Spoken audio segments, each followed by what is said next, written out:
La sociedad civil. Es importante aprovechar estos espacios para ser conscientes de que el bien que estamos protegiendo va mucho más allá de una generación y va mucho más allá de un territorio, como bien nos expusieron los antecesores, y nos afecta a todos como sociedad, como planeta. La organización para la que trabajo tiene presencia en más de 100 países en el mundo. Tenemos más de 6.000 colaboradores en nuestras oficinas y más de 5 millones de personas que son adherentes a nuestra causa. Y en Paraguay tenemos la satisfacción de poder interactuar permanentemente con la sociedad civil local y ojalá que podamos aportar, digamos, en este foro nuestro enfoque de los delitos ambientales. Bueno, ¿cuál es el bien que tenemos que proteger? El Paraguay, como ven ahí el mapa de nuestro país, es el resultado de la confluencia de enormes ecorregiones naturales. Es decir, que la riqueza del Paraguay no solamente se da por la afectación de un río, de un arroyo, el derrame de contaminación en algún medio, sino que en Paraguay estamos ante el proceso de eliminar ecorregiones naturales enteras. Es decir, que más allá de una cuestión puntual, nuestro país es la confluencia del Chaco seco, el Chaco húmedo, del bosque atlántico, del pantanal, del cerrado. Todas esas fotografías que ustedes ven ahí representan complejos ecosistemas que se expresan en nuestro país. Imagínense el tamaño de desafío de nuestra sociedad, en este caso la sociedad civil, que tenemos que estar también aportando para la conservación de estos ambientes naturales que confluyen en el Paraguay. Bueno, y el Paraguay está teniendo un desarrollo económico impresionante en los últimos tiempos. ¿Por qué? Porque tenemos agua dulce en el Pantanal, tenemos grandes extensiones de tierras propicias para la ganadería en el Chaco. Si una persona piensa en hacer ganadería en alguna parte del mundo, seguramente que va a considerar el Chaco paraguayo. Tenemos grandes acuíferos de agua dulce. Las mayores reservas de agua dulce en el planeta están compartidas entre Paraguay, Uruguay, Argentina y Brasil. Abundante energía proveída por los ríos que atraviesan nuestro territorio, el agua como fuente de energía. La exportación de soja y carne. Ustedes saben que el Paraguay es el cuarto exportador mundial de soja en estado natural y también un, digamos, competidor importante en cuanto a la provisión del commodity de carne también a nivel planetario. El primer exportador a nivel global de azúcar orgánica y un país donde el jaguar, el jaguarete, todavía habita libre en los bosques del Chaco y en algunos lugares de la región oriental, junto con toda la biodiversidad muy rica que acompaña a estas especies que son las consideradas, digamos, emblemáticas. Pero así como también se da una importante inversión en infraestructura, en negocios, en todo tipo de actividades comerciales que generan desarrollo económico en Paraguay, también a partir del año 1992 la sociedad civil ha celebrado dos cosas en ese año. Por un lado, la Cumbre de la Tierra en Río, en el año 1992, y por otro lado, nuestra Constitución Nacional, que recoge de esa cumbre global principios tan fundamentales como el derecho a un ambiente saludable y que toda persona tiene derecho a habitar en un ambiente ecológicamente equilibrado. Es decir, que en Paraguay se dio la feliz coincidencia de que el pensamiento global, la gobernanza global, allá por el 92, pudo, digamos, también plasmarse en nuestros principios constitucionales. Y en relación a eso tenemos, como muchos ya mencionaron, un amplio marco jurídico, tenemos una gran cantidad de leyes referentes al tema ambiental, algunos muy antiguos, otros más recientes. En este caso la ley 716, que sanciona el delito contra el medio ambiente, es una ley que estamos observando permanentemente en la sociedad civil, porque se enfoca no solamente a quienes cometen un delito, sino también a quienes, en razón de sus atribuciones, permitan o autoricen actividades atentatorias contra el equilibrio del ecosistema. Entonces, la visión que tenemos en la sociedad civil es que tanto, digamos, los emprendimientos privados afectan al medio ambiente, pero también tenemos que trabajar en políticas públicas para que no sea el propio Estado que por omisión o por condiciones de corrupción, como algunos lo habían mencionado anteriormente, permita una afectación a este bien común.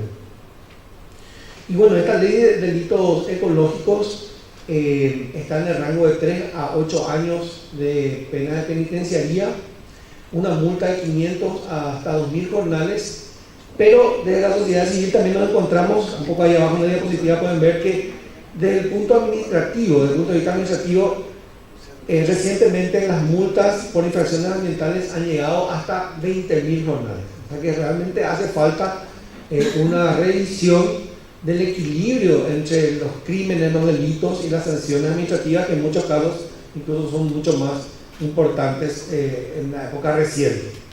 Hablamos de quema de bosque, hablamos de explotación forestal, lo que trafiquen rollos de madera y todo lo que tenga que ver con la emisión de guías para el aprovechamiento forestal.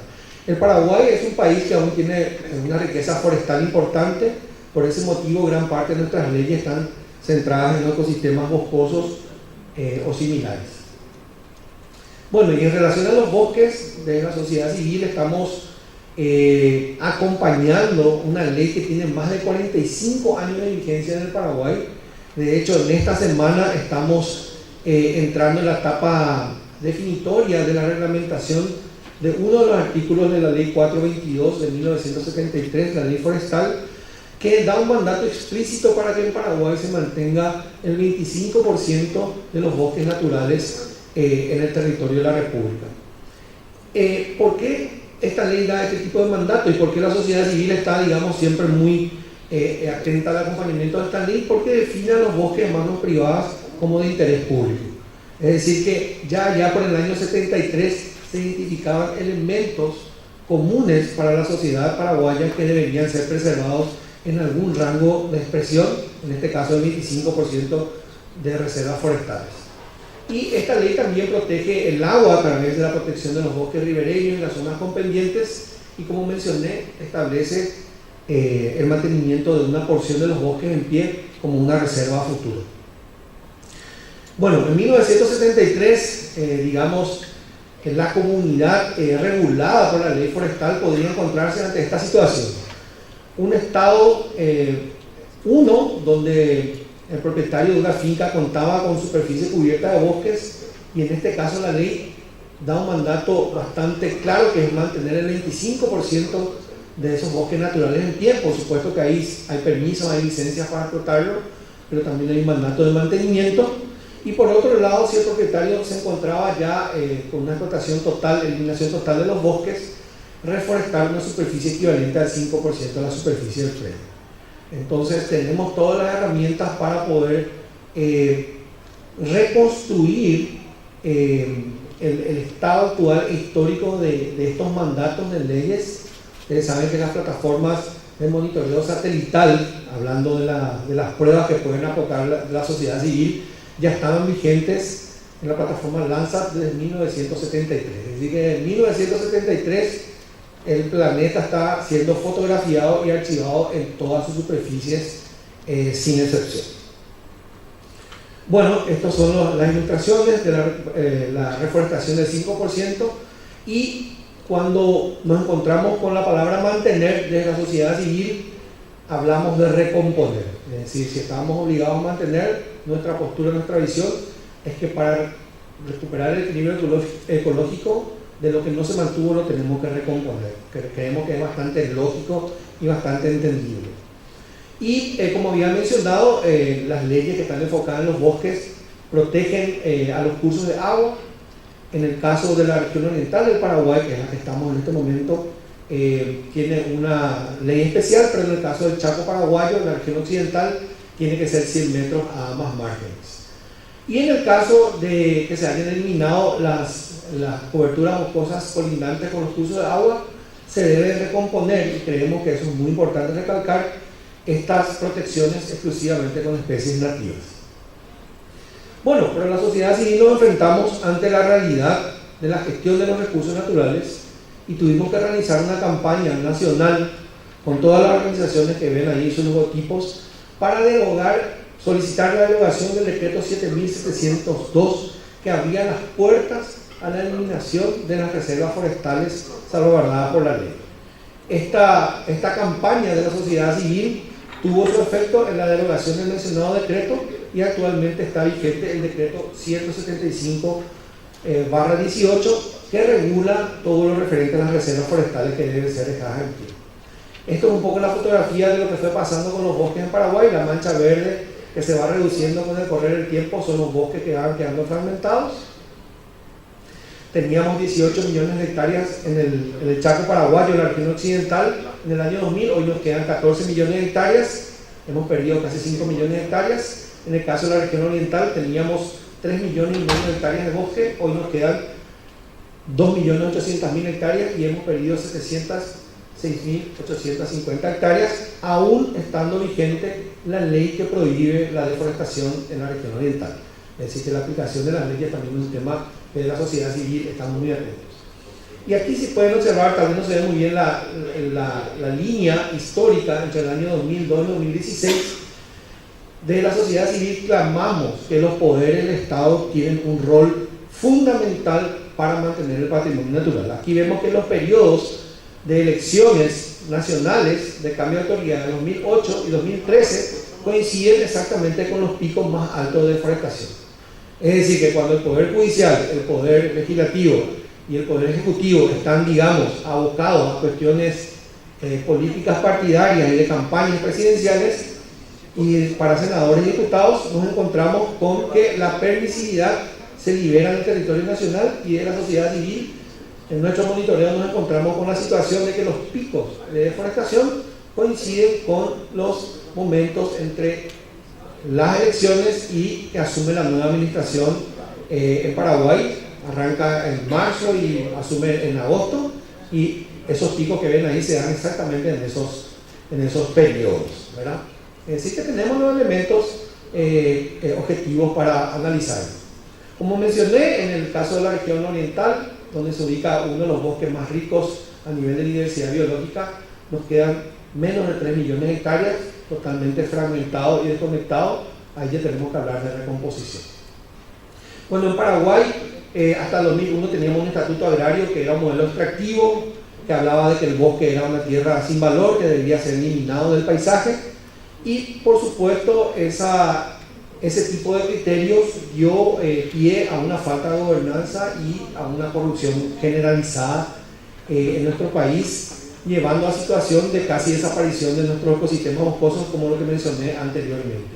Y otro tipo de situaciones como conflictos por tierras, invasiones que hasta hoy en día se siguen dando, y finalmente la naturaleza la que tiene que pagar el precio por este desgobierno. Esto es el aspecto de una típica deforestación hecha de manera irracional, quemando el bosque, talando de manera irracional todos los árboles, desprotegiendo el suelo, y nos quedan reservas forestales totalmente degradadas. Es decir, que hoy tenemos que analizar la aplicación histórica de la ley, que tanto se respetaron las reservas forestales y qué vamos a hacer con estas zonas totalmente alteradas y degradadas de aquí al futuro. Y por supuesto también la regulación de las actividades que tienen que ver con la degradación del bosque. El Paraguay se ha convertido en los últimos años en un gran exportador de carbón vegetal, pero por supuesto tiene que ser también una actividad regulada y seguida muy de cerca en cuanto a la afectación de los bosques. Y cuando hablamos de cultivos ilegales en Paraguay, tenemos cultivos ilegales como el caso de la marihuana, de cultivos ilegales como el cannabis, pero también ilegalidad significa cultivar soja, un cultivo comercial, a orillas prácticamente de los manantiales. Eso también es ilegalidad, así como esta foto lo ilustra. Y bueno, a propósito del cannabis y de la marihuana, podemos ver que prácticamente nuestros bosques son un queso gruyere.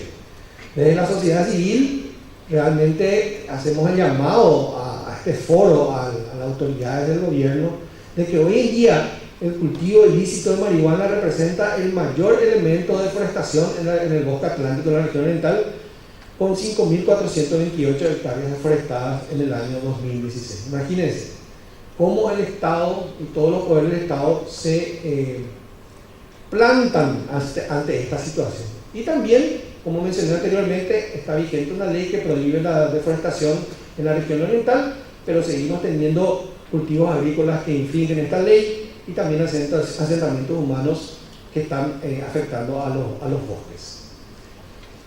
Queremos un futuro donde los bosques estén conectados, donde haya corredores de biodiversidad, donde la agricultura mecanizada pueda convivir de manera armónica y regulada con la naturaleza, y ojalá que eso pueda darse y que la sociedad civil pueda acompañar.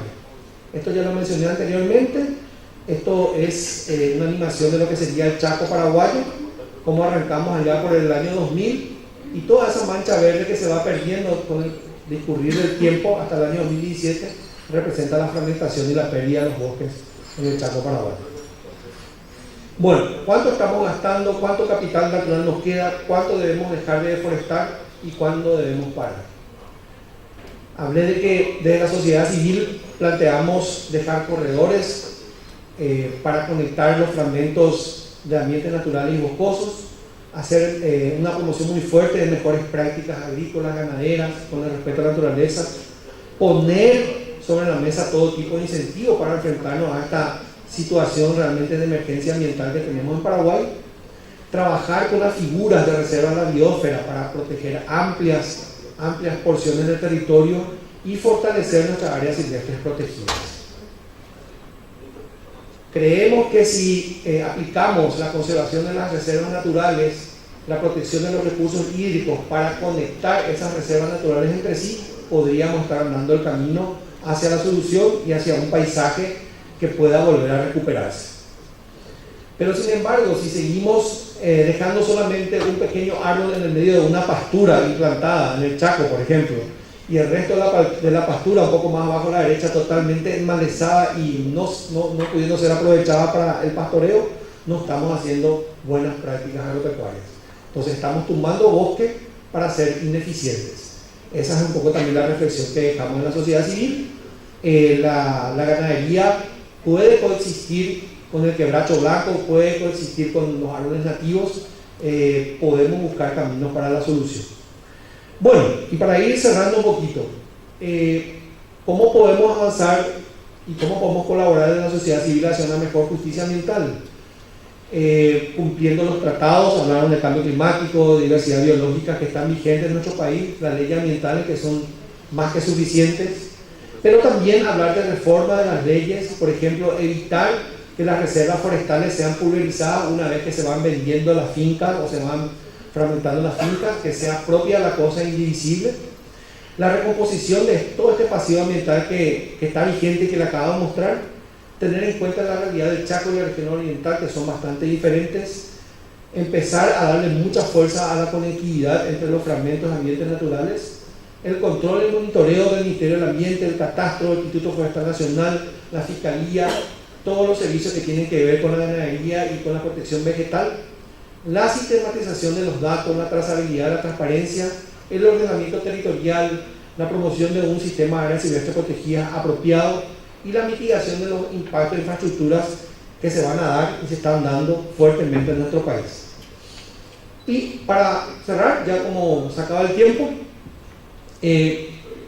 sonaría hasta chistoso decir que un incentivo del cumplimiento de la ley, ¿verdad? Es un poco hasta irónico incluirlo en una presentación como un incentivo, pero desde la sociedad civil vemos que si un dueño de tierra cumple con todas las reglas y ve que su vecino no lo hace, en cierta forma es un desincentivo y es una frustración para esa persona que realmente protege la naturaleza y cumple con las leyes.